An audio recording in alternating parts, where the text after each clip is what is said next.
the show our lovely guest co-host, actress and comedian, our girl Erica Ashe. Erica, what's up? I'm so happy to be back with you girls. I missed you. We missed you. We got to see you at the NAACP Awards, though. That was fun. I know. You were I know. awesome. I bump into you girls like all over the country, right? I like This it. is kind of dope. That's because we're doing big things. You are. You definitely are. And we just did Oprah's new late night talk show on tonight. We Yes. were fabulous. Yes, she we were. tweeted at us. Yes, she did. Like, we were up. So cool. Love it. Okay, now we got to talk about this. I was chatting with Erica about this backstage. You just came back from Cuba. Yes. Okay, and things got a little lost in translation, so I want to know exactly what happened. Okay, so I was studying Rosetta Stone. Got a little ahead of myself, okay? Okay. I was on level 1 and felt in my head like I was about level 4 or 5.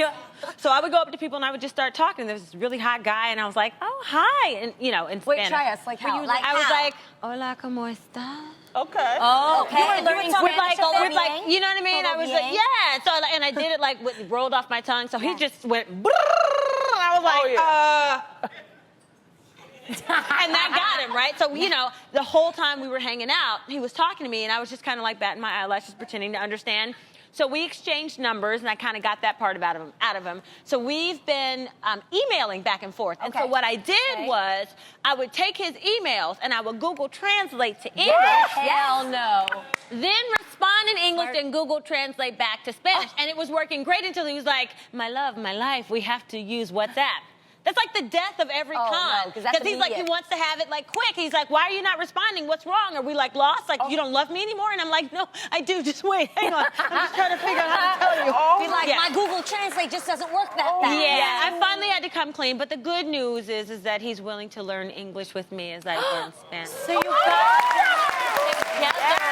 And we could practice. That's romantic. It is. That's really. How much of English does he speak right now? Like on a level 1 or a little? I would say if I'm at a level 1 in Spanish, he's about at a level like 1/4. Oh, a At negative. English. He's a English. negative. Yeah. Oh, good. Got it. So all the translating was happening on my side because he couldn't even really understand when I was saying, you got to get this app that helps you to translate. He wasn't getting But girl, it. is he fine? That's the thing. He's so fine. They always say if you want to learn a language, you find somebody who speaks that language that you would be interested in dating. Because like I want to understand him. I would just drop it like a bad habit with anybody else. Because I'd be like over it, like, oh, it's so annoying. But every time I look at him, I'm like, oh, now I know why. Okay. Well, and Erica, your Instagram is hilarious. Hilarious. You have all these funny characters like Auntie and a couple of others. Let's take a look. Oh, God. Maybe it's just me, but the older I get, the more aggressive my body gets about telling me when it's had enough. For instance, if I go to a club wearing high heels and I'm standing for too long, my feet be like, get off me, get off me, get off me, get off me, get off me, get off me, get off me. Oh, my goodness. That's so true. It is true. How do you get inspiration for these characters? I think I've been living with people inside my head all my life, and I'm grateful for Instagram for giving me an outlet because it was starting to make me kind of implode a little bit. Okay. So now that I'm able to get it out, I just realize every day how crazy I am. It really just comes. Uh-oh. Who films you doing that? Yes. You know Who what? films I you gotta be on the honest. Me. I figured out how. I use my my phone. Yeah. And I bought the little tripod. That's it. I set it up on a tripod, and then I film it, and then I edit it all together, and then I put it out there. Oh, wow. That way I can do it anywhere that I am, anytime, day or night, and I don't have to But worry if you about ever do it. that again on the floor, can I film it? Because I would be dying laughing Yes. while you're on the floor. You're welcome. Yeah. It's like a one-woman fun. show. Yes. It's Yes. awesome. Your neighbors know very well about you, don't they? Oh my gosh, they probably walk by like, ooh. You're liable to hear anything. Yeah. Yeah, I've got like 8 people on my floor, so I'm sure they think that I'm crazy, but they know I'm an artiste, so you never know what you're gonna get. Well, you know, we're glad you're here.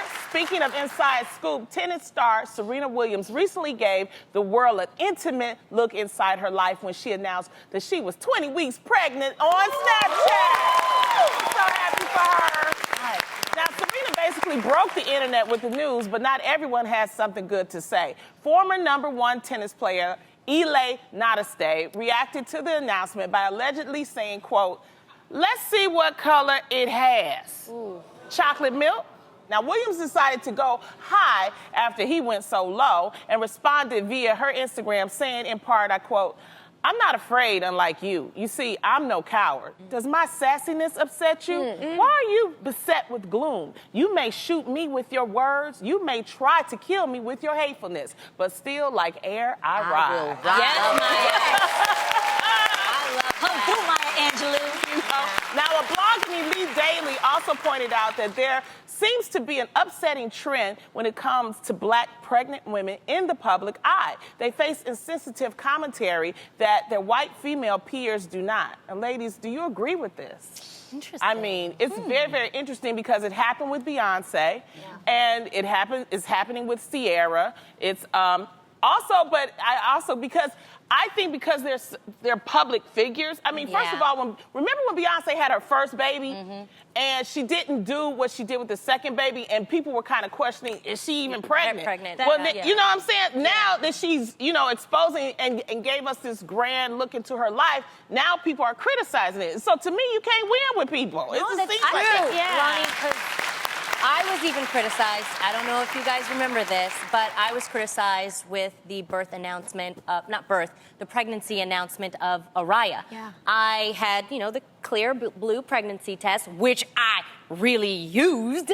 But I had to put ad on it, and people went crazy because they didn't like that I had an ad within my pregnancy announcement. And I didn't get that with Aiden, so I don't know, maybe it started then.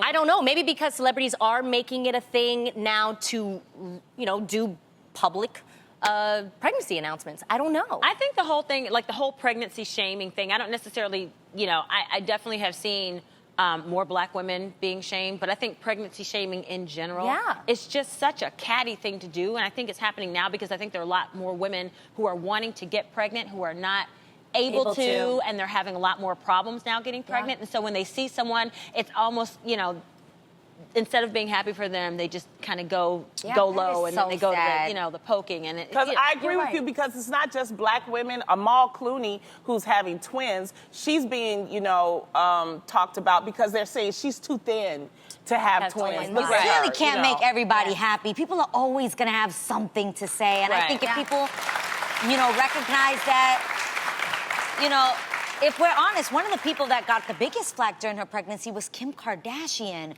People were like murdering her on whether it was her fashion choices, on what she looked like. They were really hard, and she's not black, but I think in general, there's just some really unhappy people out there that have something to say about everything. I think after a conversation like this, it made me look at myself, and I thought, Jeannie, what do you do as soon as you see a baby, And I noticed that naturally, I do comment on whether or not the baby got dad's eyes, or whether or not the baby looks like mom. Like, it's just a natural thing. I think when you're close to somebody, you celebrate, like, oh, they got your eyelashes, or, or the way you start, maybe later when they grow on, the way you talk or the way you walk. But then I realized when it comes to like this, like Serena Williams, I have to thank you. It made me realize that it's actually really, it's really surfacey to just talk about a baby's looks when really we should be focused on the baby's health and the mama's health after going through such a feat. It's true. So who cares what you look like when you're having a healthy pregnancy? Well, exactly. I like in general, I like that people are sharing their pregnancies. I mean, I think that is thrilling. I can't wait to see their babies. And so I commend all the celebrities for sharing their lives with us. That's what, because if they didn't, we would be upset. So they're doing it. So let's just be happy for them. It's a baby. And some celebrities would rather do it themselves than to have like a paparazzi picture. So they're finally taking control. Because remember Janet, she just showed us her beautiful baby boy. Because it was like, and it's like you able to control your own press this way. So I think it's a good thing. I'm not worried about what Serena's baby looks like. I want to see how strong that little thing is going to be, because she was pregnant 8 weeks when she had that match with her sister. So if that baby was like, listen, we're going to get it. I'm going to let you win. I'm going to let you have this. And you know what? When she did that, then they're saying, Is it because she was pregnant that she won? Oh, my goodness. Seriously, this Again, is what people they did. will always have something to say. Yeah. Well, from taking out your haters to taking out your hair, model and host Chrissy Teigen recently documented her bad hair day on social media. The lip sync battle co-host shared her struggle with taking out her hair extensions on Snapchat. You guys have to check this out. Now hiring new assistants to take my hair out, because this one sucks. You're messing it up, and then you're not making it untangled. Ah! Cute butt. What I love extensions? that little Because all body. I saw was her butt. She has a nice body. She Adorable. absolutely does. Yeah. Now, clearly the struggle is real, and yes, Tamara, beauty is pain. Can you relate my to God. Chrissy in this video? I can, but I have to say, I have an amazing assistant who actually likes to take my cornrows out. As you guys know, like I have. Wait, for real? She loves Loves it. That's Amy right there. She's pretty awesome. No, but I have no shame. Yes. I wear a wig. We call it protective style Yeah, for yeah. women who have, Yep. natural curls and stuff. But I wear a wig to protect my curls. But underneath it, I have to put tiny, tiny cornrows Yeah. so the wig looks flat and it Flat. looks real. And Dante, you do a great job doing it.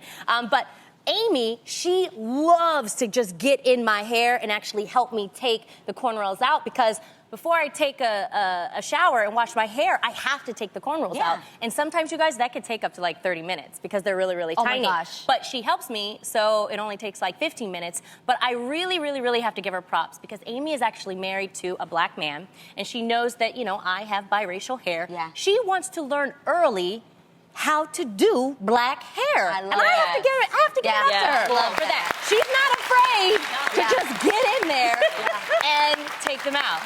And you're really wonderful. lucky to have an assistant who can do that. Yeah. My is not my assistant, it's my man Freddie. Because at the end of the day, I want to kick it with him and we don't get to spend a lot of time together. So when I'm chilling with him, the first thing I do when he puts his hand around my shoulder is I just go like this, babe, could you please? And he's got to get in there. But as you know, sometimes your hairstylist, we love you guys, Noogie, Ty, Pavi, like they get in there with art, like it's like a Rubik's Cube. They're like, wait, there's something sewn in here and there's something knotted over here. I just learned though, you cannot let your man take out your hair while he's watching television because it's not a good look. Freddie, I love you, but there's been a few times while he's watching TV and he's taking out my hair and he yanks because he thinks he found the real piece and you find your head going, and I'm like, no, babe, no, that's my real hair. And he's like, I'm sorry. He's like, why'd you let me do this? And it turns into a fight. So don't let Oh your my God. man watch TV while he's doing it. It's a lot. Is that Right? getting your hair Has it- at all? I take out my own clip-ins just because it's more comfortable, and it's like we don't even tease mine. We just clip Oh, them wow. because I Oh, take so them out it's all the easy. time. So it's super easy. But Israel has what he calls bobby pin ministry.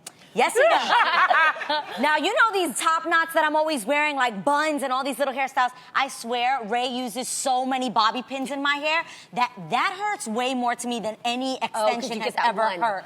You know that one bobby pin that's in the wrong spot that feels like it's Oh been my digging God. into your brain? Yes. You can't think straight. And I'm like, babe, oh my God, help me take He's literally sat me between his legs and counted 67 bobby pins What? in my hair for one of my hairstyles. Really? Yes. That's a lot. That's a lot of bobby pins. Exactly. You know, once you get it out, then you rub that little sore spot.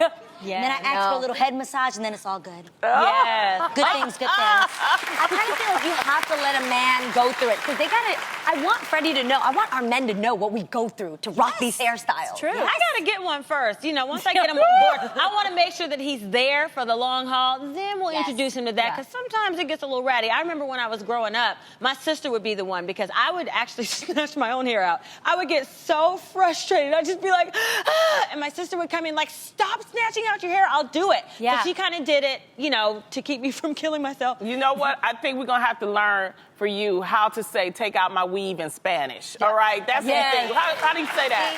Por favor, Por favor. sácame Sácame. mis extensiones. Sácame mis extensiones. Boom.